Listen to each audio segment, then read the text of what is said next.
Bem-vindo aqui para mais um vídeo que nós vamos conversar sobre notícias da nossa Bolsa de Valores, notícias evidentemente, que às vezes vêm de órgãos oficiais, como é o caso do Banco Central, e a repercussão das políticas, em particular a monetária, mas também a fiscal, sobre os nossos investimentos e as nossas expectativas para a Bolsa de Valor ao longo, principalmente aqui do ano de 2024. Vamos dar uma olhada por que nós estamos fazendo este vídeo.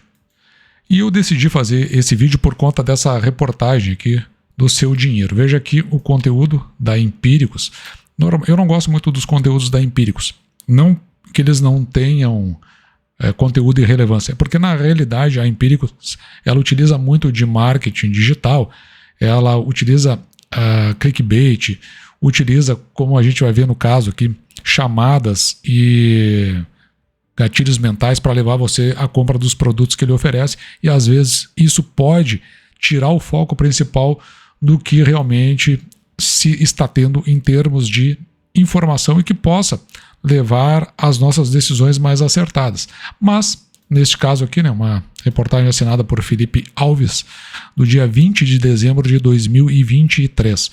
Hoje é dia 21 de dezembro de 2023, portanto, a reportagem ela é do dia de ontem. E o que ela diz é o seguinte: não é a Selic.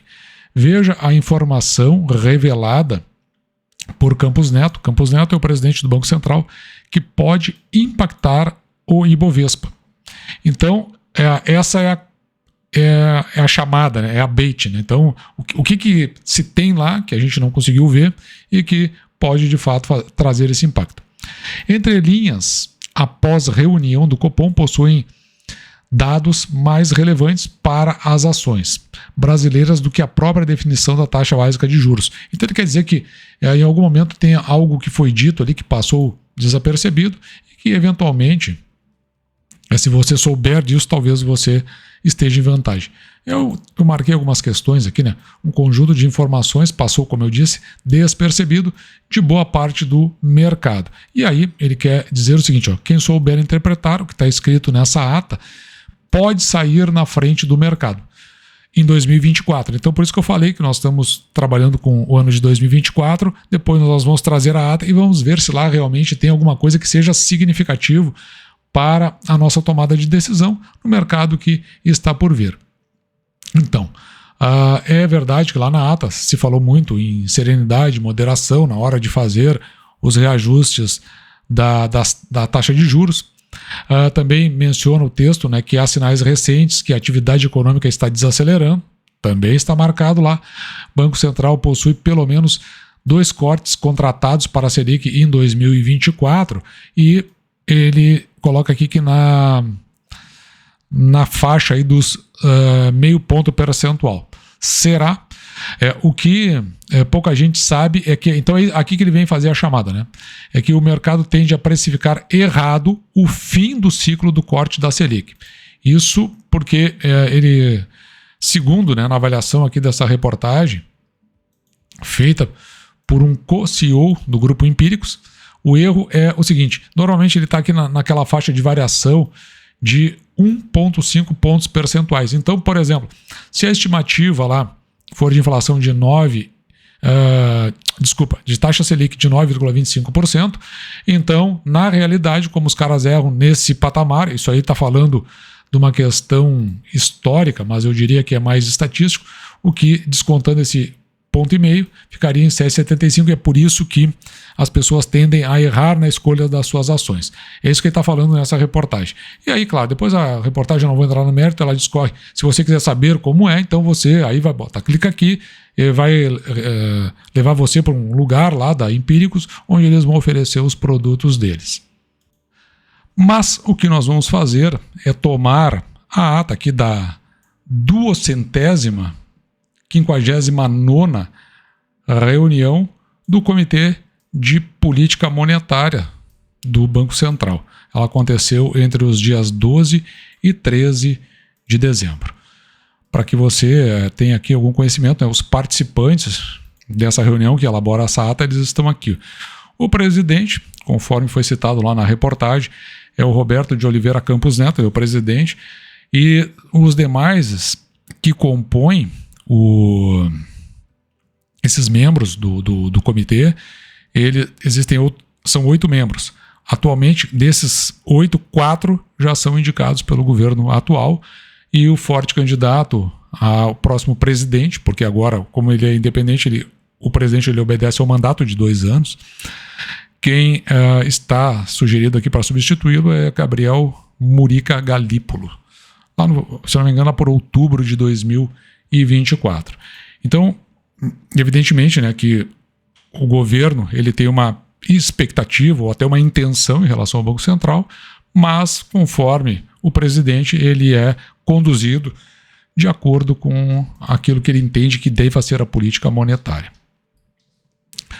E aí, eu esmiucei totalmente essa ata aqui, eu deixei uma série de marcações, por exemplo, eu deixei essa marcação aqui, ó, tem uma flecha porque é uma ata interessante, assim, ela não tem uma própria introdução, ela vai direto ao ponto para depois chegar na conclusão. Então, onde tiver essa seta, são os tópicos que eles discutem durante a reunião, e depois, lá no final, o tópico final é justamente a decisão da política monetária, que eles votam lá entre eles e concordam ou não com o que é dito.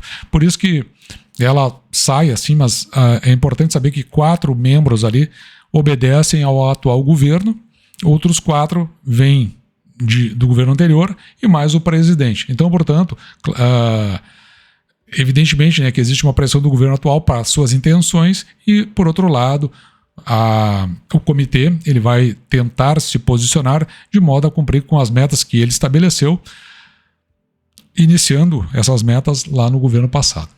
Então vamos começar aqui a questão pela atualização da conjuntura econômica e do cenário do Copom. Na realidade, o que acontece aqui é o seguinte, é mais ou menos como a gente faz aqui no canal, a gente faz uma leitura de cenário e eles fazem uma exposição de como está esse cenário. O ambiente externo segue volátil, externo é fora do Brasil, mostra-se menos adverso do que na reunião anterior, então eles entendem que houve um arrefecimento, principalmente aqui em relação a taxas de juros de prazos mais longos nos Estados Unidos e sinais incipientes de queda de núcleo da inflação lá para os Estados Unidos, ainda que permaneçam aí em níveis elevados em outros países. Normalmente esses países que eles consideram são países relevantes do ponto de vista econômico internacional. Os bancos centrais das principais economias permanecem determinados a promover convergência das taxas de inflação para suas metas. Isso porque a maioria deve estar operando fora da meta, provavelmente acima dessa meta. E ele considera ainda que isso aí tudo está acontecendo em um ambiente marcado por pressões nos mercados de trabalho. O que é curioso aqui para mim, curioso no seguinte sentido: os efeitos de uma política econômica, eles vão ter reflexo no mercado de trabalho somente depois, lá no final do seu impacto. Nunca é o imediato. Então, por isso que eles têm esse tipo de avaliação. Então, o comitê avalia que o cenário segue exigindo cautela, por isso que eles precisam ver o impacto dessas medidas por parte, aqui em particular, né, dos países emergentes, que é o caso do Brasil. Agora, voltando aqui para o âmbito interno, o âmbito doméstico, que é aí no Brasil, o conjunto dos indicadores recentes de atividade econômica seguem consistentes. Olha com o que eles são consistentes: com o cenário de desaceleração da economia, indicando moderação de crescimento, mas, por outro lado, eles notam aqui a resiliência no consumo das famílias. Então vamos dar uma olhada nisso. Ele faz referência a essa questão justamente por conta do que foi noticiado aqui na agência de notícias do IBGE. Então, essa aqui é uma reportagem do dia 5 de dezembro de 2023, e veja aqui que na chamada, o PIB varia 0,1% no terceiro trimestre. Bom, se você acompanha o mercado, você sabe que todo mundo falou sobre isso, né? O que ocorre aqui é que o produto interno bruto variou 0,1%, isso aqui em relação ao segundo trimestre de 2023, ele variou 0,1%. No acumulado de 4 trimestres, tá, o PIB cresceu aqui a 3,1%. Aqui embaixo tem uma tabela que traz um comparativo. Eu não vou me aprofundar nessa reportagem, tá? Só quero trazer da onde vêm as informações. Tanto que eu deixei marcado aqui o acumulado em 4 trimestres com relação a 4 trimestres anteriores. Então, seria o 4º trimestre de 2022 mais o 1º, 2º e o 3º trimestre de 2023. Veja que o PIB, então ele cresceu aquele 3,1 que eles falaram lá dos 4 trimestres.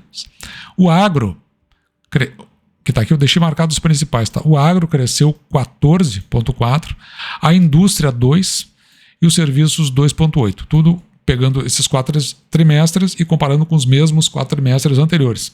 Ou seja, o 4º de 2021 com os 3 primeiros de 2022. E já, veja aqui, ó, esse FBCF é o que se denomina de a formação bruta do capital fixo, que eu não vou tratar dele aqui, só estou falando para você saber o que significa, mas depois nós vamos ver que isso aí talvez apareça lá na ata do Copom. Veja aqui, ó, eu estava falando do consumo das famílias, né, que fez a gente pular para cá. Veja que ele cresce, então 3,7, por isso que eles estão dizendo lá que é resiliente. Mas a questão aqui, que você precisa prestar atenção, que às vezes a gente não considera, aqui a gente tem o comparativo.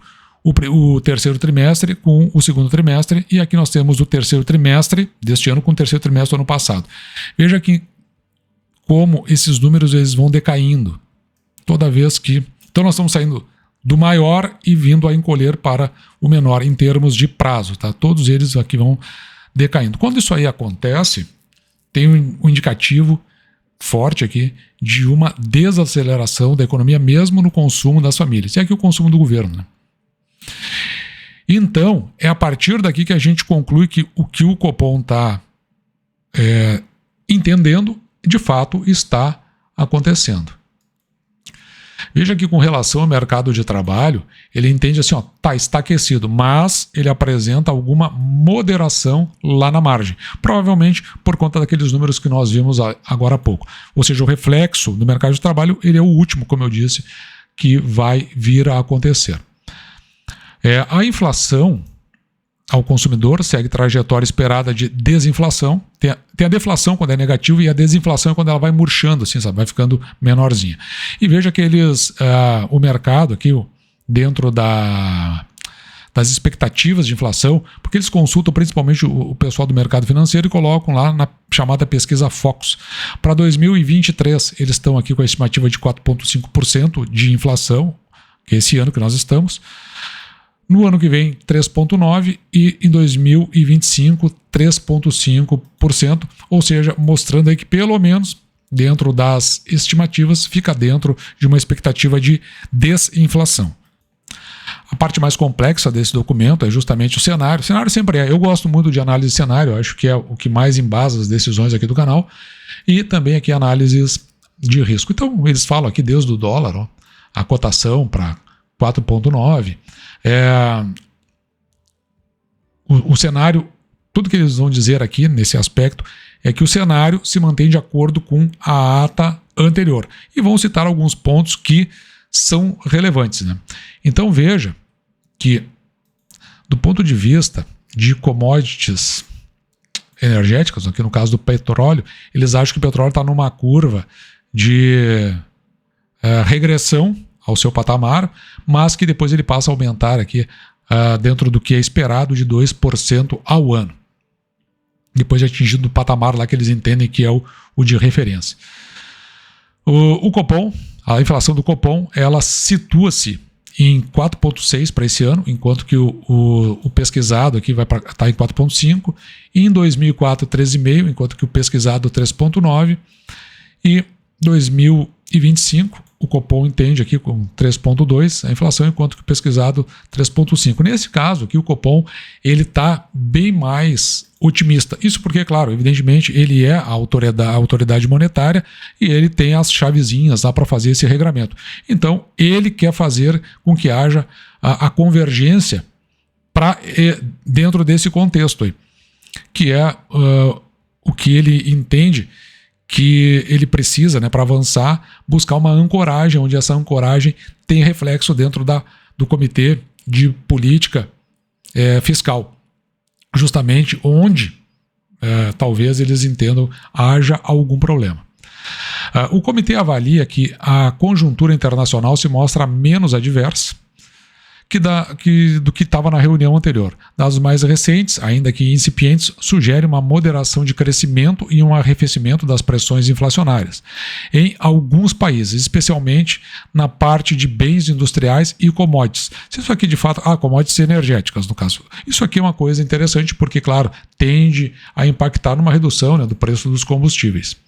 Em função disso, para vários membros do Copom, houve um aumento da probabilidade da ocorrência de um pouso suave lá nos Estados Unidos, porque lembra que se tinha aquela imagem, bem lá no início, depois de 2021, da possibilidade de que se encaminhasse para uma recessão. E, no entanto, por isso se aumentou bastante, e também uma incidência muito grande de inflação, por isso aumentou os juros lá nos Estados Unidos. E agora, da forma como o Banco Central Americano, o Fed, o Federal Reserve, ele adotou suas políticas, eles estão agora pensando justamente nessa aterrissagem mais suave. Esse ambiente, então, ele tem permitido uma sinalização de inflexão da política monetária. O que significa isso? Inflexão é sempre que você encontra um ponto de retorno. Como se está falando em inflexão de política monetária, aqui no caso em alguns países, eles estão imaginando que esses países, em particular aqui os Estados Unidos, eles acabem fazendo a regressão das suas taxas de juros. Ao passo que outros ainda têm aí uma ideia, uma tentativa, uma estratégia de um aperto maior e mais prolongado, dependendo, evidentemente, né, de toda a situação econômica de cada país. Mas, no geral, o Copom entende que o futuro ele tem essa expectativa desinflacionária. Além disso, o comitê manteve a avaliação durante a volatilidade recente e a incerteza frente ao cenário internacional de que é apropriado, veja bem, adotar uma postura de cautela. E aqui está falando em relação ao cenário internacional, né? Principalmente em relação a países emergentes. Então, na verdade, ele coloca aqui, inclusive, o próprio Brasil, se é que ele não está dizendo o seguinte, tudo bem, lá está assim, mas nós aqui a gente sabe que tem algumas arestas que precisam ser bem aparadas para que a gente continue nessa direção. Além disso, o comitê continuará acompanhando diversos dados da economia global e seus respectivos canais de transmissão para a economia doméstica, ou seja, o que acontece lá, de que forma que vai ter reflexo aqui. Agora, voltando aqui para a atividade econômica doméstica, a divulgação referente ao PIB, essa que eu mostrei agora há pouco, no terceiro trimestre, indicou moderação de crescimento econômico. A gente viu por quê? Aliás, na verdade, a gente viu, mas viu de passagem. Vamos dar uma olhada de novo. É por causa dessa linha aqui, no comparativo trimestre ao trimestre imediatamente anterior, ou seja, só teve esse crescimento aqui de 0,1. Por isso que está falando, veja que o agro, ele cai aqui 3,3% em relação ao segundo trimestre, e os crescimentos, tanto da indústria quanto dos serviços, eles são crescimentos pífios. Além disso, a formação bruta do capital fixo é negativa aqui em 2,5%. O consumo das famílias fica dentro de uma linha estabilizada de crescimento de 1,1% e o governo 0,5%. Que conforme vai andando essa carruagem e esses números vão sendo apresentados, dá o indicativo de uma moderação do crescimento econômico, em linha com o cenário de desaceleração da atividade ao longo do segundo semestre, antecipado pelo comitê. Então, eles já tinham essa visão. Por outro lado, a resiliência, como eu mostrei, do consumo das famílias, porque ele se mantém ainda que seja só 1,1% em relação ao trimestre anterior, ela está acima dos outros patamares. Então, as famílias estão consumindo. E isso surpreendeu aqui, de forma positiva. Pode estar relacionado ao aumento da renda bruta das famílias em função da expansão do mercado de trabalho. Aí eu já não sei, tenho dúvidas, tá? Mas, com certeza, tem influência dos benefícios sociais e ganhos de renda relacionados à desinflação. Porque, claro, né, os preços continuam dentro de um patamar estabilizado e o cara não. E a pessoa, ela não explode o consumo, mas ela cresce dessa forma moderada. Veja bem, seguindo aqui, por outro lado, aí é que está o X da questão, que era o que eu queria chamar a atenção. Por outro lado, a formação bruta do capital fixo, que é aquele FBCF que eu falei agora há pouco, que é mais sensível às condições financeiras e às perspectivas e incertezas futuras, segue aqui, em queda. O que significa isso? Que na realidade se tem um investimento muito menor em termos de capital, que é o que faz a propulsão de um crescimento econômico mais consistente. Então, quando se olha para isso, se verifica que talvez isto esteja realmente em linha com essa moderação do crescimento. Alguns membros avaliam que a persistência de uma conjunção de maior resiliência do consumo e queda no investimento poderia provocar, no médio prazo, um excesso de demanda em relação à oferta. E aí, claro, a consequência disso é a subida do patamar inflacionário. Então, por isso que eles estão reservando essa cautela, principalmente no sentido de não acelerar o processo de redução da taxa. O comitê reforçou a visão de que o esmorecimento no esforço de reformas estruturais e disciplina fiscal, esmorecimento aqui é o enfraquecimento, tá? Nesse sentido. E aqui veja que ele está falando de reformas estruturais e disciplina fiscal, porque esse é o tendão de Aquiles de toda essa história. Porque não adianta nada fazer essa contenção de juros, redução de juros e contenção do processo inflacionário, se na outra parte o governo ele continua um governo perdulário, ou seja, gastador. E aí eu trago esta notícia que ela veio da Agência Brasil, é praticamente uma mídia que, se não é oficial, é uma mídia no mínimo oficialista, Vamos dar uma olhada aqui de quando que é. Acho que nem tem aqui, não botaram nem a data do documento. Tá ali, Deixa eu marcar aqui, Ela foi publicada no dia 22 de novembro de 2023. Então, ela é colocada da seguinte forma: previsão do déficit primário, ou seja, a relação entre o que o governo arrecada e o que o governo gasta. Ou seja, a relação não. É uma subtração, eu falei relação, desculpe, é uma subtração. O que o governo arrecada menos aquilo que o governo gasta. Veja que o déficit primário, ele está aqui com projeção de 203 bilhões. E já tem quem faça projeção para 223 bilhões no ano de 2023. Então, o governo altamente perdulário. Lembrando que ele recebeu um governo com positivo de 35 bilhões do governo passado, então, como agora está com 203 bilhões, tem que se somar aquilo que ele tinha em caixa. Eu não vou ler a reportagem, só para você saber que esse é um dos problemas que o Copom está levando em consideração. Então, o comitê reforçou a visão de que esse esmorecimento no esforço de reformas estruturais e principalmente aqui na disciplina fiscal, que é justamente esse déficit primário demonstra a indisciplina fiscal do atual governo, o aumento do crédito direcionado e as incertezas. É que o aumento do crédito direcionado significa uma possibilidade de inflação, é nisso que ele está falando. E a incerteza sobre a estabilização da dívida pública, que ela tem crescido, tem até uma projeção para o final agora do ano de 80%.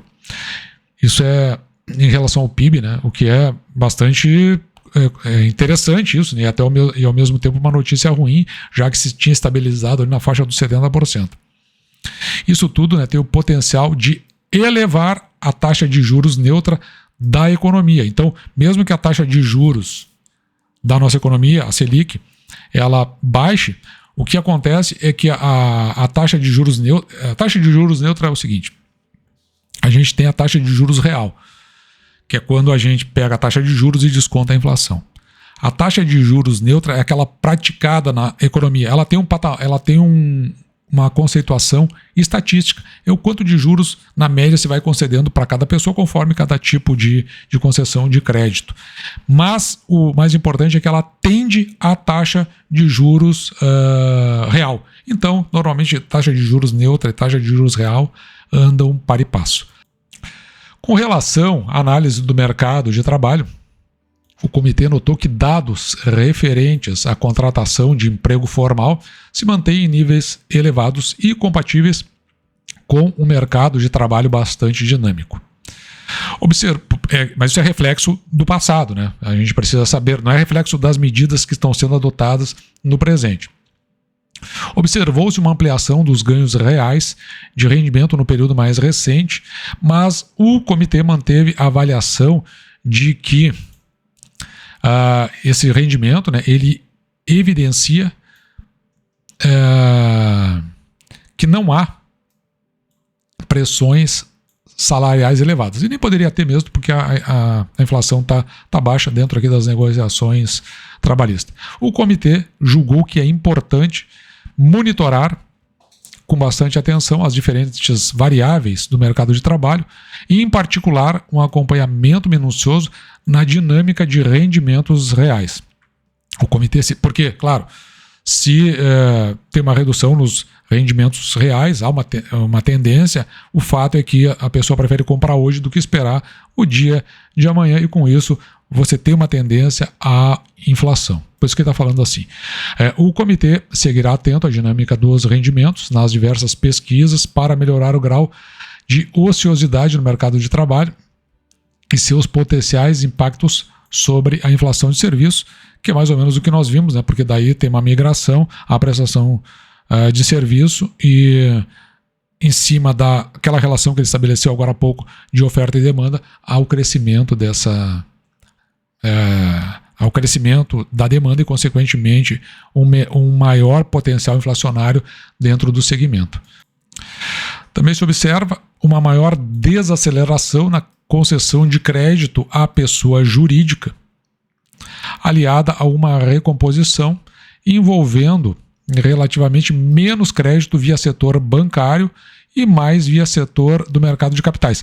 Quer dizer, o que ele está dizendo aqui é o seguinte: por causa dos juros, se vai menos no segmento bancário e se emite as debêntures, uma das formas, né, seria essa, por exemplo, né, de forma que não se tenha juros tão atrelados a valores tão altos como é a taxa de juros da nossa economia. Por isso que ele está dizendo isso aí. Com relação, aí que vem, o cenário fiscal, tendo em conta a importância da execução das metas fiscais já estabelecidas para a ancoragem.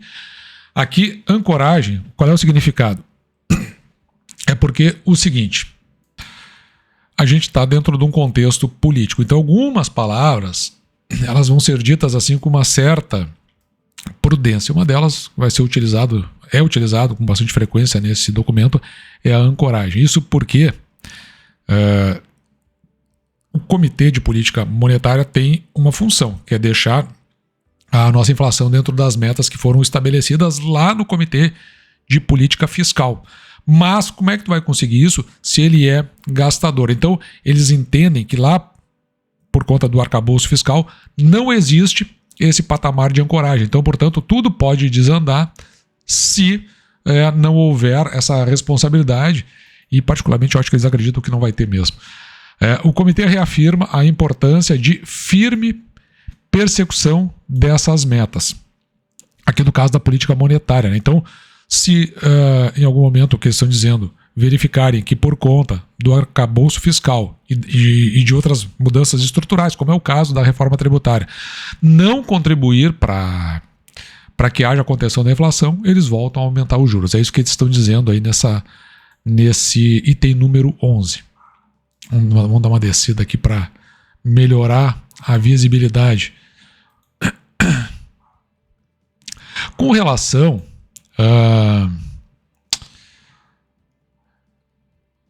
o comitê, voltando aqui para o 12, eu já tinha feito 11, o comitê julgou que a dinâmica desinflacionária não divergiu significativamente do que era esperado. Tá, então eles realmente estão buscando assim colocar a inflação dentro da meta.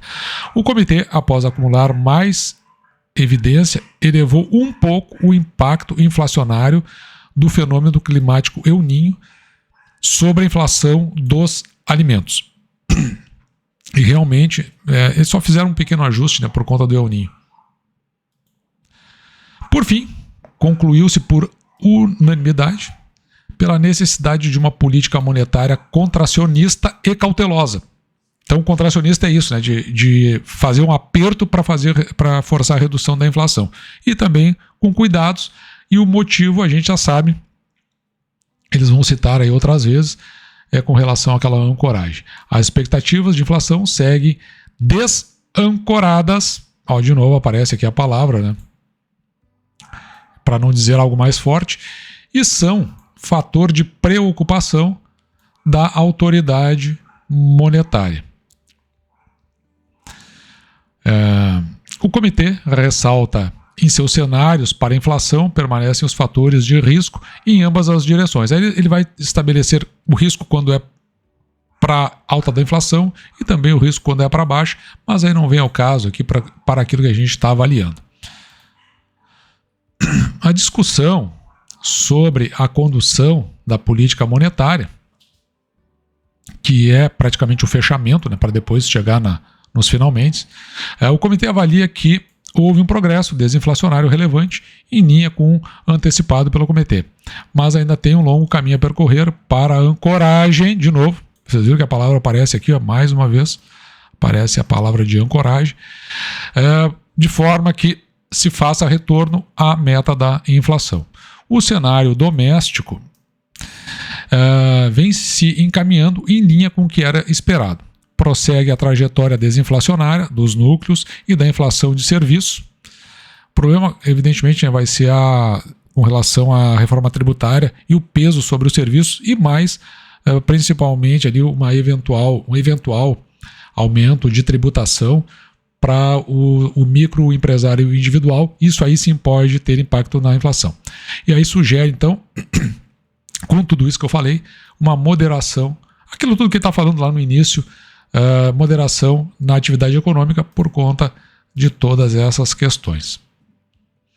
O mais importante de tudo o que foi dito está nesse azul aqui, com relação aos próximos passos, os membros do comitê concordam unanimemente com a expectativa de cortes de 0,5 ponto percentual nas próximas reuniões e avaliam que esse é o ritmo apropriado para manter a política monetária contracionista. Então, de volta ele fala aqui, contracionista é isso, né?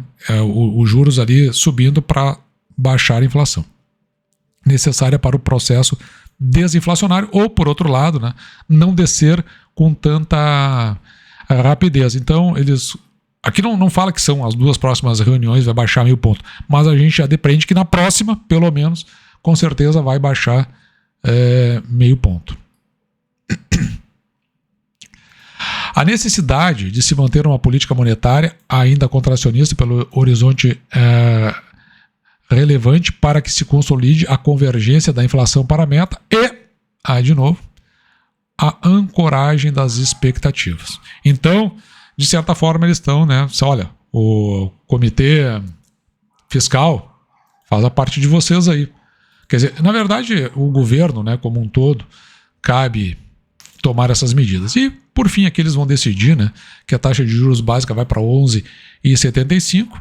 O processo desinflacionário tende a ser mais lento, até porque, claro, né, desce rápido, mas depois tem um certo caminhar mais lento. Para preservar uma política monetária contracionista, até que se consolide o processo de desinflação, como também, de novo, a ancoragem das expectativas em torno de suas metas. Por fim, de forma unânime, os membros do comitê, eles anteveem a redução da mesma magnitude nas próximas reuniões e avaliam que esse é o ritmo apropriado. Ou seja, eles vão continuar aí reduzindo agora nesses patamares, até que eu acho que vai diminuir os pontos percentuais de acordo ali com que eles verificarem em termos dessa ancoragem, ou seja, do encaminhamento dado pelo governo, em termos do controle dos seus gastos. E a minha conclusão é que, nesse contexto que está colocado aí, com certeza gera um limiar de otimismo, mas um limiar de otimismo local em termos temporais, tá? Para esse tempo que nós estamos vivendo. Tem algumas pontas ali que eu entendo que elas são muito frágeis, como, por exemplo, né, a política fiscal, a política de contenção de gasto, elas são muito frágeis. E também, o que não é contado ali na ata do Copom, é que 2024 é um ano eleitoral. E o governo sinalizou que vai derramar dinheiro para tentar vencer as eleições. Ele diz que é ele contra o presidente anterior. Já ele declarou isso aí. Eu não vou trazer aqui porque não veio ao caso. Você vai achar o vídeo na internet com facilidade.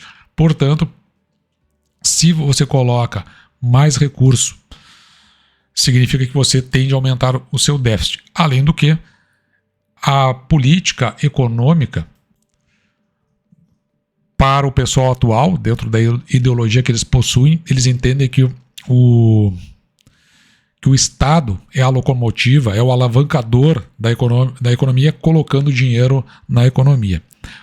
Que, de certa forma, são os keynesianos, né? Isso aí, alguns concordam com isso, mas para situações extremas, como é o caso de uma pandemia, o caso de um terremoto, o caso de